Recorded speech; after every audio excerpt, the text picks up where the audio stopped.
நண்பர்கள் அனைவருக்கும் வணக்கம். இன்று பார்த்தீங்கன்னா, ஒரே பரபரப்பா இருக்கிறது அரசியல்.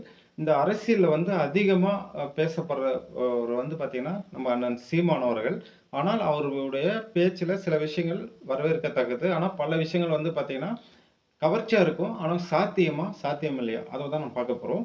இன்னைக்கு நம்ம பார்க்க போறதுல நான் ஆட்சிக்கு வந்தால், பெண் பிள்ளைகளை கற்பழிச்சு கொன்றவங்கள அ அந்த பெண் பிள்ளைய அடக்கம் செய்வதற்குள்ளேயே நான் சுட்டு தள்ளிடுவேன்.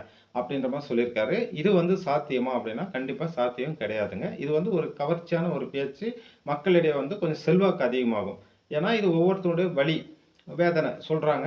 அந்த மாரி அவரும் சொல்றாரு. ஆனா இது நடைமுறை சாத்தியம் கிடையாது. ஏன்னா, நம்ம நாடு வடகொரியா மாரி ஒருத்தர் கீழ இருக்கிற ஒரு அதிபர் ஆட்சி கிடையாது. இது ஜனநாயக நாடு. இங்க ஒரு சட்டத்த நிறைவேற்றி, அந்த சட்டத்தின் மூலம் நீதிமன்றங்கள் மூலம் தீர்ப்பு அவங்க சொல்றது தான் சட்டமா இங்க அமல்படுத்த முடியும். அதாவது நாடாளுமன்றத்துல மக்களவை, மாநிலவை ஒப்புதல் கிடைச்சு, அதற்கு பிறகு குடியரசுத் தலைவர் அவர்களும் ஒப்புதல் பெற்ற பிறகு தான் ஒரு சட்டத்தை நிறைவேற்ற முடியும். அப்படி நிறைவேற்றினாலும் ஒரு அரசியல்வாதியா நினைச்சு த ஒரு எப்படி சொல்றது? ஒரு தீர்ப்ப கொடுத்து தண்டனை கொடுக்க முடியாது. அதுக்கு தான் மாவட்ட நீதிமன்றங்கள், ஹைகோர்ட், உச்சநீதிமன்றம்னு இருக்கு. அதனால இவரு சொல்றது சாத்தியமா? அப்படின்னா சாத்தியம் கிடையாது.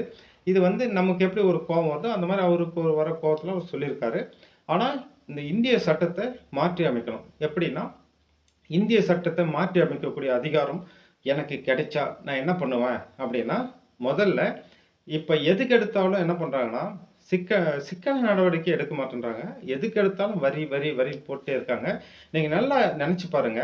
ஒரு உண்மையா அ அ வாழ்க்கையில உண்மையா இருந்து கஷ்டப்படுறவன் ஒரு மிடில் கிளாஸ் கிட்ட இருந்து புடுங்கி, அதாவது வரின்ற பேர்ல அவங்கட்ட பணத்த வாங்கி, இந்த தருதலைங்க, கொலைக்காரன், கொள்ள, முள் ம என்ன மு என்ன மு இந்த ஃப்ராடு பசங்க எல்லாமே பார்த்தீங்கன்னா, ஜெயில்ல உட்காந்துட்டுருக்கிறான். அவனுக்கு 3 வேள சாப்பாடு போடுறாங்க.